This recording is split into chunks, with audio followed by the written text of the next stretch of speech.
Dear Kuya Allen, gusto ko lang pong ibahagi sa inyo itong totoong kwento ko.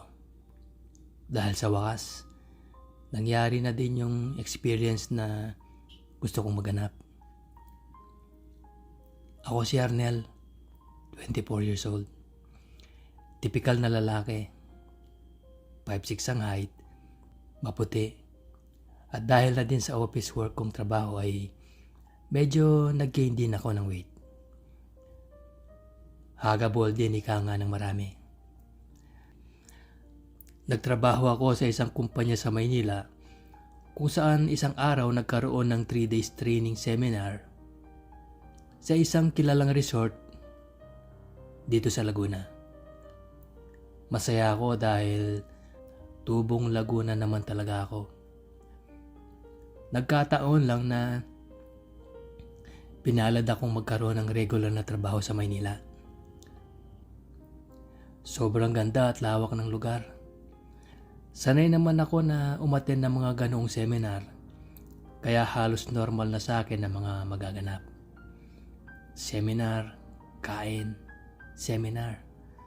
Dahil na rin nag-summer na at halos nagsisimula na din ang uminit, naisipan ng mga katrabaho ko na mag-swimming sa gabi. Dahil sa nasa mood naman ako at mukhang masaya naman, sumama na ako. Nagkataon lang na mga kasama ko sa room ay umalis dahil may bibili nata o mamamasyal sa mall. Wala naman sa isip ko ang kung ano-ano nang sininyasan ko isang guard na nakabantay sa building ng mga rooms namin, para sabihin na kailangan ko ang susi para mabuksan ang room. Lumapit si guard at tumingin siya sa akin. Hindi ko naman binigyan ng mali siya ang tingin niya habang binubuksan niya ang kwarto. Sabi ko, "Buti kuya may susi ka din. Maglalangoy kasi kami. Wala ang mga kasama ko." Ang sagot naman niya, opo sir. Pag po kasi ako lang ang naiiwan dito, binibigay po ng caretaker ang susi in case nga po na may kailangan. Ang sagot ko naman ay salamat at pumasok na ako ng kwarto. Nagpalit ng damit, shorts at sando lang ang suot ko. Kahit naman hindi bato-bato ang katawan ko, maganda naman ang kutis ko kaya hindi ako ilag magsuot ng sando o slim fit na damit. Hindi naman ako alam na trip din ang kapwa lalaki. At hindi naman din ako talaga mahilig. Gusto ko lang na magkaroon din sana ako ng kalibin. Kasama, kaibigan. Yung taong alam mong mapagkakatiwalaan. Pero pangarap ko talaga pagdating sa kama ay makascore ng kalbo na lalaki o kaya ay security guard. Masarap yatang magka-experience pag alam mong lalaki talaga ang kasiping mo. Lumabas na ako ng room at excited na ako mag-swimming. Dala ko ang towel ko. Nang mapadaan ako sa harapan ni Manong Guard, hindi na nakaligtas sa akin ang malagkit niyang tingin. Iba talaga ang tingin niya. Kaya napatungo ako pero naaninag ko ang nakatingin pa din siya. Lakad ako. Lakad at biglang lumingon. Nakatingin pa din siya. Bigla ako nakakiliti at parang nakaisip ng kapilyuhan. Pero syempre, hindi ko pwedeng gawin kasi magsiswimming kami. Nagpunta ako sa room ng mga kasama ko. Magpapalit pa lang yung iba. Kaya ang sabi ko, antayin ko sila sa labas. Nagpunta ako kung saan nandun si guard. Sobrang gulat ko. Papalpit ako sa kanya nang biglang tinaas niya ang damit niya. Suot niya kasi yung uniform, tapos sa loob t-shirt na blue. Tinaas niya ang t-shirt niya. Kinabahan ako. Pero may lakas na loob sa katawan ko kaya tumuloy pa din ako. Naupo ako sa malapit sa kanya. Sabi ko, "Kuya, bago lang tong building na to, no?" Sagot naman niya ay, "Opo, sir." Habang himas-himas niya ang tiyan niya. Sabi ko naman, ang ganda naman dito. Kaso, mahal lang talaga." Kwentuhan kami tungkol sa resort na kahit daw walang nagtitraining ay naka-duty pa din siya at nagbabantay. Hanggang sa sabi ko na, "Hanggang anong oras ang duty mo?" Ang sagot naman niya ay, "Alas 6 ng umaga, 6 a.m. Tapos napansin ko talaga ang pagtaas ng damit niya. Kaya hindi na ako nahiyang magsabi, "Init na init ka, kuya." Natawa siya at sumagot ng, "Oo nga, sir eh." At mas lalo niyang itinaas ang t-shirt niya. Ang ganda ng katawan. Moreno kasi siya at mas matangkad sa akin. May konting abs pero kita mong maganda ang katawan niya. Tinititigan ko ang mukha niya at totoo nga na may itsura siya. Bad boy look. Parang pasaway. Nang dumating ang mga kasama ko, nagkwentuhan pa kami ni Kuya Guard at kami ay umalis na. Paglingon ko, ngumiti siya sa akin. Nag-swimming kami. Hindi siya maalis sa isip ko. Kulitan. Hanggang sa napansin ko na nakabantay na din siya sa amin. Habang nagyoyosi.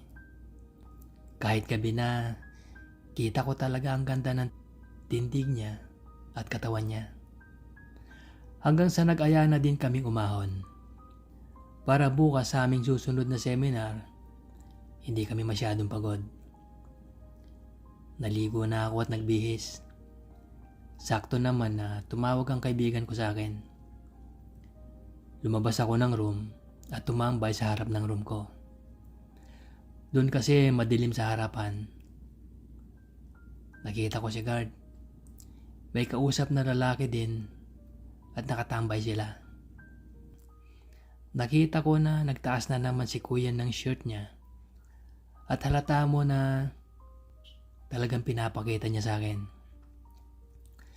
Kinakabahan ako kasi baka makita nung kasama niya na ako ang inaakit ni guard. Himas-himas niya ang dibdib niya. Moreno siya na talaga namang nakakaakit.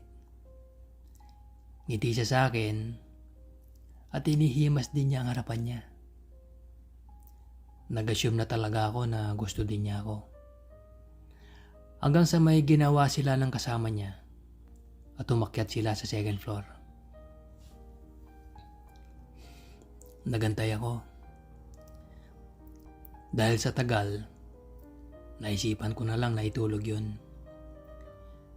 Hanggang sa nagising ako ng 3 a.m., bigla siya ang naalala ko. Hindi nagdalawang isip na bumangon ang katawan kong lupa na umaasa ng katuparan ng aking pangarap. Pagbukas ko ng pinto, nagulat ako. Nakahiga siya sa mahabang upuan na malapit sa room namin. Pagsara ko ng pinto, bigla siyang nagising at bumangon agad. "Ay sir, hindi ka ata makatulog ah." Sabi ko naman ay tama lang. Pagkatapos ay tinaas na naman niya ang damit niya. Ang eksena, madilim sa pwesto namin. Kita ko ang pang-aakit na ginagawa niya sa akin. Umalis ako saglit para maglakad at umasang susunod siya sa akin. Nakita ko ang bakanteng kwarto na lagayan ng mga panlinis. Bumalik ako sa kanya. Ang tanong ko ay, may mga gising pa ba? Ang sabi niya ay wala na daw. Sabi ko, naiinitan ka pa din, no? Sabi niya ay oo daw. Sabi ko, tara. Pero hindi niya ata naintindihan at naglakad ako. Hindi siya sumunod. Nainis na ako kasi madaling araw na. Biglang narinig kong tumayo siya. Naglakad pero papunta sa taas, sa seminar room. At dahil sa malakas na ang loob ko, sumunod ako. Uminom siya ng tubig. Madilim doon dahil patay na lahat ng ilaw. Naglakad ako sa loob at siya naman ay tumambay sa gilid. Maganda kasi ang matatanaw mo. Ang ganda ng Laguna. Lumapit ako sa kanya. Sabi ko, naabala na ata kita kuya. Sabi niya, hindi naman daw. Sabi ko, bakit nakataas ang damit mo?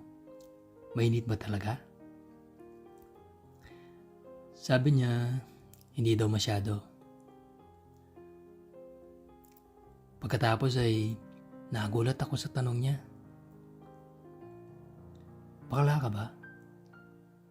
Sabi ko naman ay silahis ako. Tumahimik siya.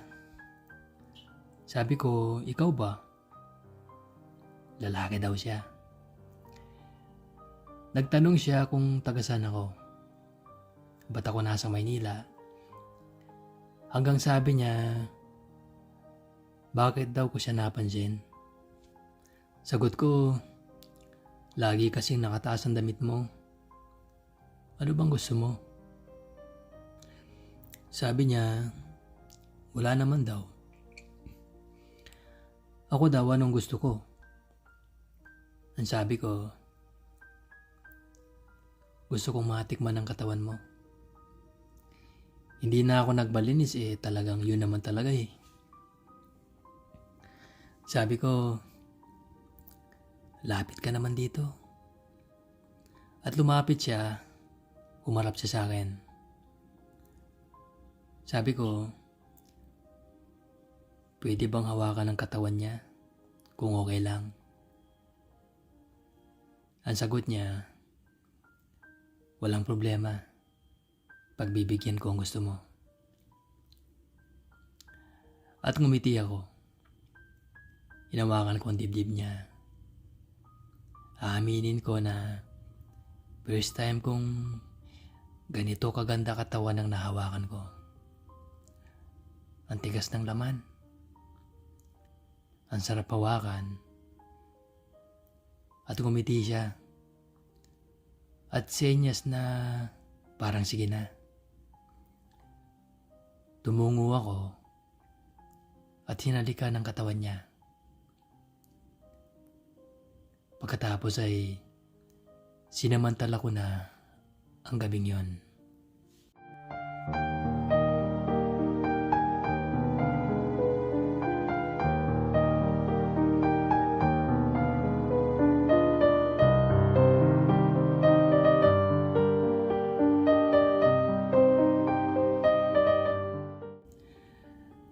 Matapos ang mga oras na yon, matagal naming dinamang sitwasyon.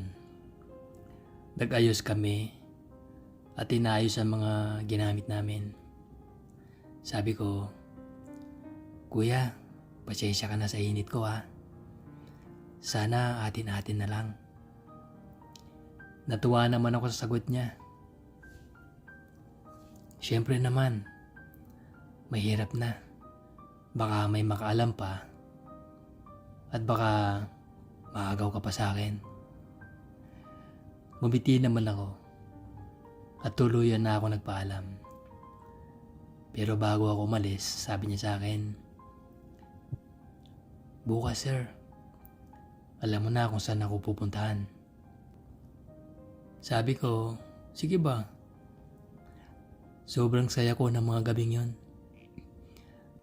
Bagamat hindi ako sanay sa pag-aalay sa sarili ko, dahil hindi ko talaga nakahiligan yun. Pero nabigay ko sa kanya ng buo. Ang mahalaga sa akin ay natupad na pangarap ko sa CQ. At may sumunod pa. Kailan naman kaya ako makakahanap ng kalbo at gwaping na tatay? Yan lang po ang aking kwento, Kuya Allen. Maraming salamat.